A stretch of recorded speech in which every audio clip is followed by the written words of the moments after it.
మాటలంట కొడుక రక్తాలు గారంగా నడవాలంట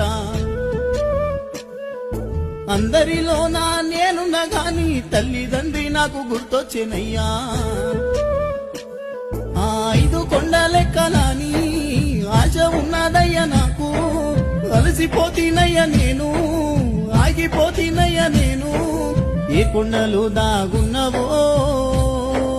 అయ్యప్పా నీవు ఏ కోనలో దాగి ఉన్నవో